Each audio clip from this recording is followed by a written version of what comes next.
Welcome to the Wayne Township Public Schools podcast, Referendum Series. In this special series, we will be your guide through the vital discussions shaping our community's strength for the future. We're committed to providing clarity and transparency through this podcast. Join us as we guide you through the upcoming March 12th referendum. On today's episode, we are welcoming Dr. Mark Toback, Superintendent of Wayne Township Public Schools. Thank you so much for joining us today. Thank you, Katie. Very nice to be here, and welcome to all of our listeners. We recognize many parents are very busy, and you don't have the time necessarily to attend meetings and in-person events that we have about the referendum. So there is a big decision voters will be making on March 12th, and we're doing all we can to keep the community informed and to help everyone with understanding the referendum. All in the time with a podcast that you might have during the time of a typical commute. 20 minutes on your way to work, you can learn everything you need to know about the referendum in the most convenient way possible. And before we actually dive into the specifics of this referendum, let's look at this more broadly for a second. Can you explain what a referendum is and how it relates to financing projects within the district? So, referendum is really an opportunity for voters to decide to finance large projects through the sale of bonds. So bonds are sold, property taxes are then used to pay off the bonds. So the benefit of a referendum is that it comes with a substantial amount of state aid. Total cost of the 60 projects that are proposed in this referendum are about $169 million, and state aid adds up to about $39 million that would be used to offset the cost of the overall project.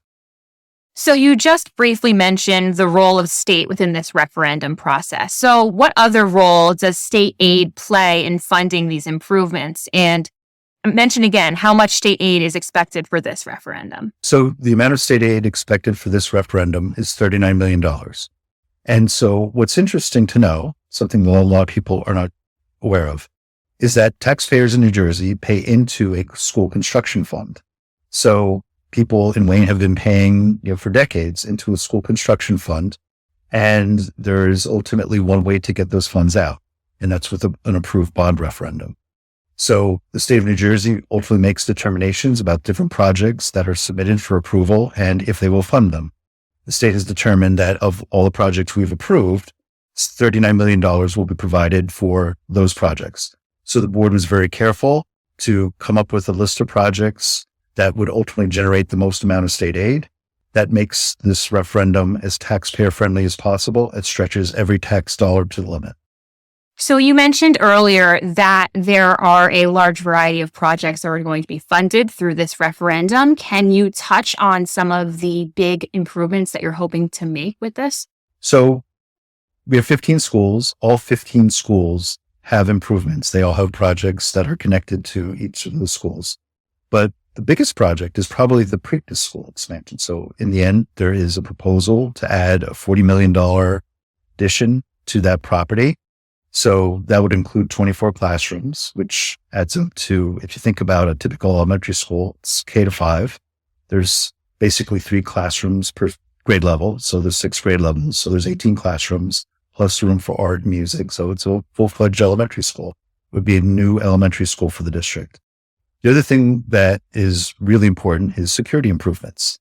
So bottom line is that for the district, we have been working over the years to really move ahead with security in a variety of ways. We still have some schools that do not have some of the security features that the other school has due to budget limitations. And so we've been working very hard to do that. The referendum will basically allow all of our schools to be on equal footing with all the security measures that are in place at each.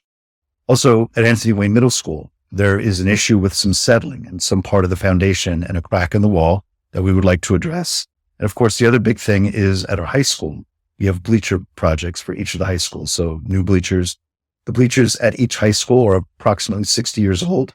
And if you recall, a little while ago, there was an incident where a child fell through one of the bleachers because they are not up to current code. So while they're up to code at the time they were built, there is a gap between the seat and the floor for each of the floorboards. And there's the possibility that objects or people could fall through. So new code allows for a riser panel that would be installed, and that would be something that would prevent people or objects from falling through the bleachers. So how do these improvements that you're planning to make fit into the long-term plans and the goals that you envision for the district? Really, Katie, it's in a few different ways, I would say. First of all, educational stability is obviously very important, and that starts with facilities. So what does that mean? It means that every day when you walk into the building that you have heat, that the whole heating system is working all the time, that the electrical system is working, that you don't have a leaky roof that causes students to have to go to another classroom. It also has to do with fiscal responsibility, the idea that all of these projects, whether it's window replacements, roof replacements, door replacements, all these projects pay for themselves over time. So we're talking about really making investments that are not only environmentally friendly, but also fiscally responsible. And there's also planning for the future.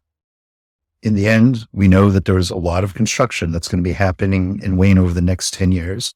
We know that the district is going to grow dramatically during that time period, and we need to have room for all these students in a way that maintains our class sizes that I know Wayne parents are accustomed to having, favorable class sizes that maximize learning opportunities for our students. So for people in the community who are listening right now, whether they're on a walk or in the car, they decide they want to find out more information about the referendum, where can they go?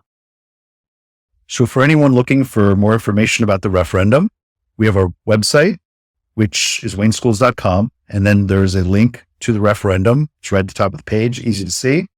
We have our usual social media channels. And we also have a weekly feature in our newsletter every week. And if any members of the community want to ask questions or share concerns or give feedback on the referendum, how can they go about doing that? So we have a really exciting event that's scheduled for February 15th. It's a community forum.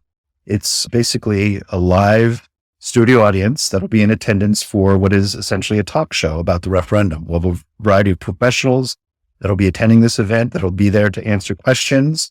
Community members will be able to participate through a thought exchange and also ask questions about the referendum. So that should really be a great event, a fun event, and something that I think parents will really enjoy.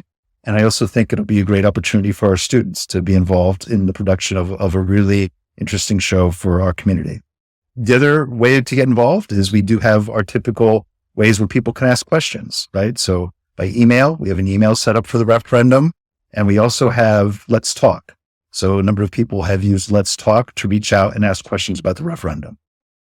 Can you just remind us one more time for everybody listening, where is that forum going to be and when?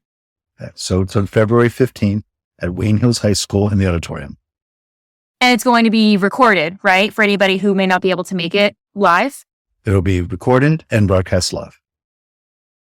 Thank you so much for being here with us today, Dr. Toback, to tell us all about the Wayne Township Public Schools referendum. Thank you, Katie.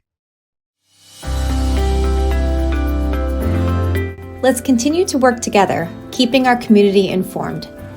Thank you for being part of this conversation as we learn together about the proposal to strengthen the future of Wayne Township Public Schools.